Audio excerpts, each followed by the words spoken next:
they are going to be second fiddle because the Cavs are going to be relevant. It's been 5 years since the Cavs were anywhere on the radar in the spring, and now they are not only going to be there, they're going to be there, well, almost half of baseball season if this plays out the way that everyone hopes. So, yeah, I mean, and it's going to be that way for the next several years. Even if the Cavs don't quite pan out exactly as well as everyone's hoping, they're going to be relevant. And LeBron is going to be here for a while, it appears, and it's going to be tough. It's going to be tougher than it ever was before. And when you look at it in that context, you look at the renovations that the Indians have just done to Jacobs Field here, or doing to Jacobs Field right now, and you look at that as curb appeal.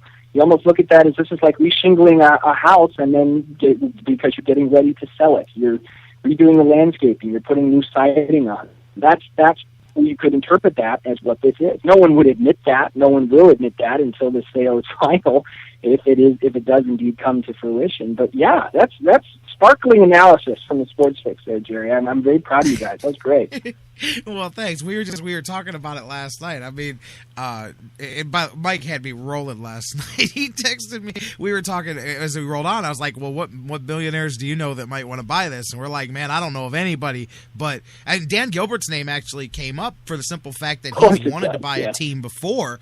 Listen, I'm not one of those guys that thinks Dan Gilbert is a sports genius. He got LeBron James at the right time and marketed the hell out of it and turned it into a casino and all kinds of goodwill. He's a very smart businessman and also a sports fan. And my only thought was, I know baseball has their issues, but if you want to save baseball in Cleveland, you've got to think outside the box. As far as, listen, I know it's people are like, well, what do you mean save baseball? Well, the Dolans just need to sell. I know it's not exactly the same, but the tenor around this town reminds me, if you go back and read the old articles, or if you lived through the time before Jacobs Field, man, when you look at the apathy in the market towards the Indians franchise, and I like in looking too, because I've been on a kick lately about the Browns move and study. I mean, you think you know everything about a story, and then you find like new angles and you start digging more into stuff. But anyways,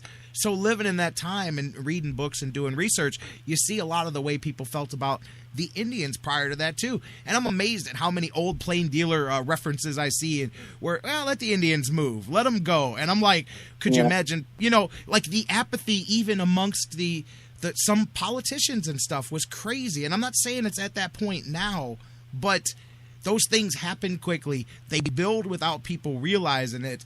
And then all of a sudden teams announce that they're, in a bad place and blah, blah, blah, and things happen, and all that snowball rolls downhill. I'm saying it's the years before that people don't pay attention that things like that happen.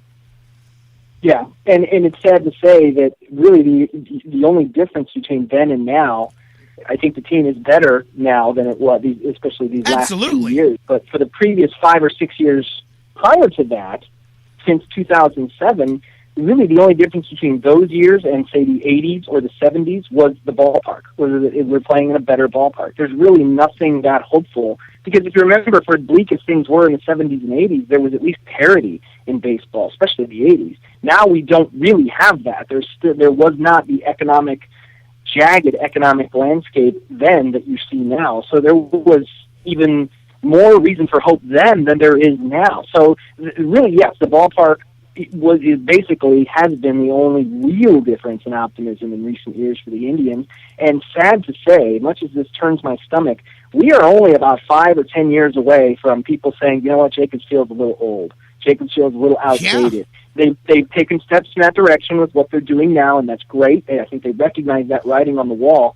And it sickens me to think that a stadium that's 30 years old is like, yeah, it's time to start thinking about getting a new one and paying for a new one. It's preposterous. It is preposterous to anyone in the real world. But in the world of sports, that's reality. I mean, unless you have Fenway Park or Wrigley Field, where the age and the quirkiness is its marketability, if you don't have state-of-the-art equipment, now you're not getting the free agents because they're going to go somewhere else that does. And now you're into a point where if the Indians don't start making some waves here in 5 or 10 years, now that ballpark, that was the only difference between the hope for the Indians now and the hope for the Indians in the 70s and 80s, now that's not a sign of hope anymore.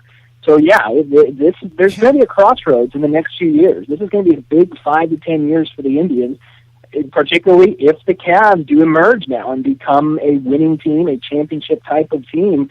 It's one thing to be sucking on the Browns' tailpipe and be second in mind to the Browns for years and years. But if the Cavs leapfrog you, oh boy, there's to look out below.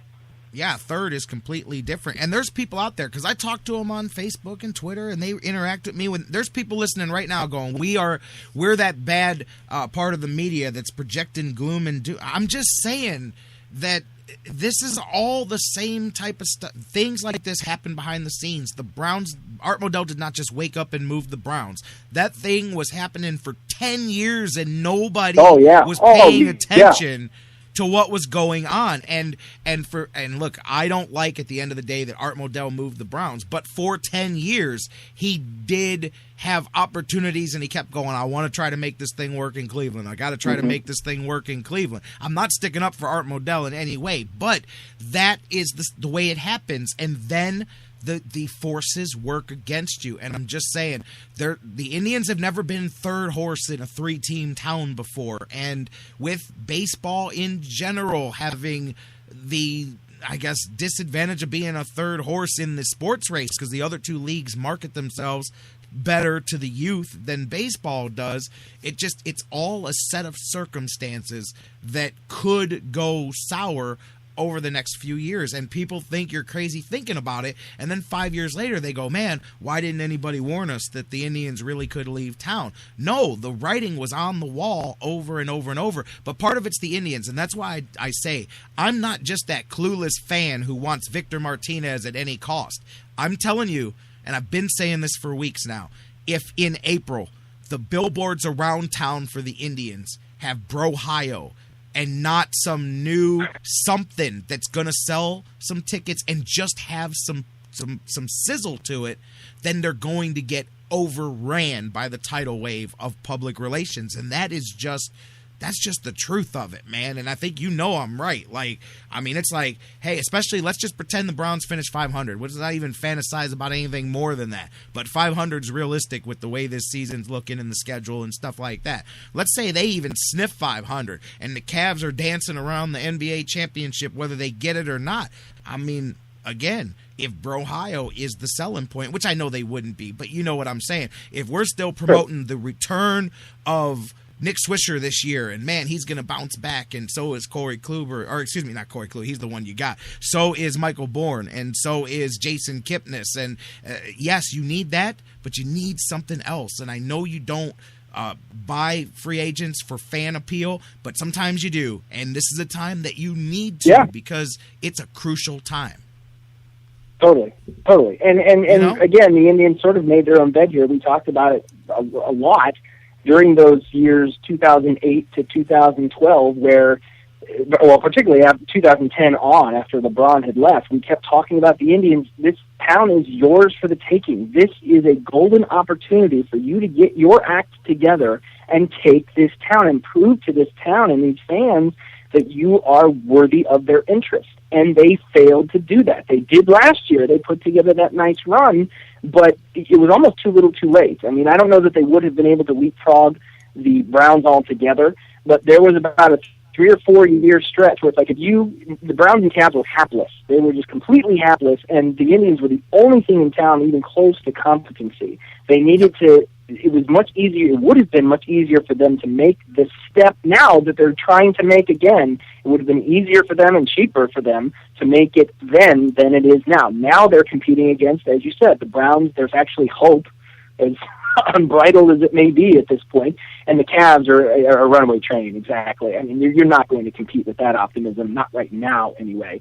Now it's much more difficult. Now it is virtually impossible. I mean, the Indians would have to do something like sign Victor Martinez. They would have to do what the Cavs did this offseason, essentially. They would have to have the perfect storm of an offseason to even be relevant in the spring. They would have to sign Victor Martinez. They would have to get Kenny Lofton to start in center field. They would have to resurrect Chris Spreaker. You know, I mean, this is the kind of stuff that we're talking about for there to be any comparable level of excitement come April that there will be about the Cavs in April. So now it's just much harder. They had an opportunity, they blew it, And while they're in better shape now than they were then, they didn't do it quick enough. The timing is all about timing. They didn't do it at the right time, and now it's a much tougher road to hoe than it would have been had they been competent with, again, going back to their draft picks and their ability to sign free agents and what have you there from about 2008 to 2012.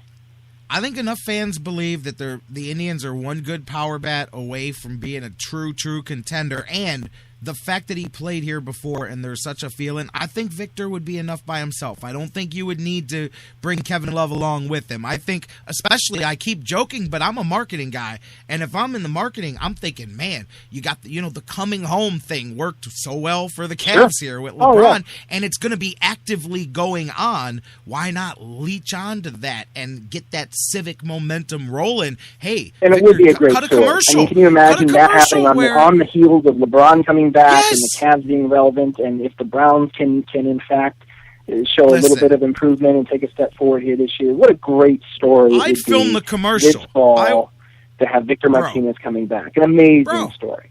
Imagine the commercial. I would go to LRMR and say, can I hire LeBron for a commercial if I'm the Indians? And I would have a commercial of LeBron picking up his phone and making a phone call and going, hey, man, you ever think about coming home? It worked out pretty good for me. And then you flip to the other side and it's Victor, and he goes, you know what? I'm coming home. And then, boom, you could play into that, and it would be civic pride and momentum and money, and you would sell jerseys and tickets, and, man, all of a sudden the Indians would be relevant again, man. And right on the heel, ESPN the Magazine did a Cleveland issue. The Cleveland issue. Today, I think, or in a week or so. So, I mean, that's exactly what this would be. This is such a good narrative. There are so many good things, or potential good things, happening in Cleveland. And in a way, you just kind of want to saddle that and say, look, we can ride this. There's some sort of zeitgeist going on right now with Cleveland. Don't fight it, go with it. Don't pretend like, well, we're not going to do what the Cavs did. We're not going to try and make one move that saved the franchise. Why not? You need to, Yes, go all in. I mean, it's easy for us to say, we don't know what's going on and what the backstory is. It's easy for us to sit here and say, just do it, just buy it, go get him, pay the money. It's not that simple, and we know that. But that being said, you've got to do something like that in order to generate excitement in this landscape in Cleveland right now. Because right now you are talking to a dead room. I mean, nobody's really listening to you. If you want to stand pat, the Indians, with what they've got right now, they'll be fine next year, assuming they stay healthy and certain guys come back. I think we know certain guys will drop off. I don't think everyone will be quite at the level they're at. But I think these last 2 years signified the glass ceiling that this group has hit.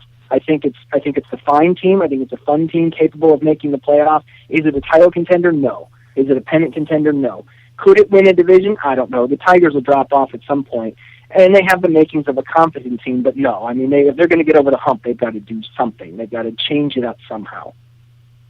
I'm with you, man. And like you said, it's easy for us to say, go do it, but I will leave that conversation with this. Victor Martinez, not that long ago, was on record as saying he won't cry if he leaves Detroit like he did when he left Cleveland. So, and I mean, I've heard that he's let through back sources. I mean, and this is worth what it's worth, but 3 years, 4 years, $15 million a year would make it happen.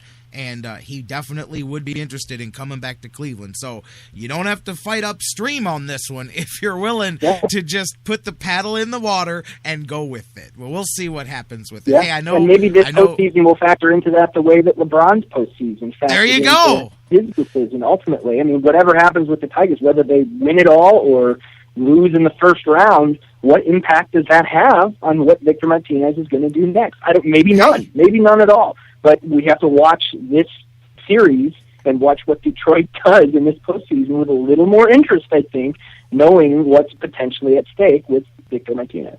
Exactly. If Detroit washes out in the playoffs, Cavaliers opening night, and watches the reception for LeBron coming out the first time, and he goes, that wouldn't be that bad of an idea. Calls his agent and says, hey, you know what? Cleveland's sounding pretty good right now. You never know. And that'll be the ESPN interview later. It'll be like, well, I was watching LeBron, and I said, I want to go back to Cleveland. So, then we can thank LeBron for saving the Indians, too. I was joking with JK last night. Yeah, he saved all of Cleveland sports. Yes, he saved them all. I said you could turn the downtown lights into LeBron heads and just have them glowing LeBron heads all around downtown because he could retire from the Cavs for 2 years and go play baseball, and then he could go back to basketball, and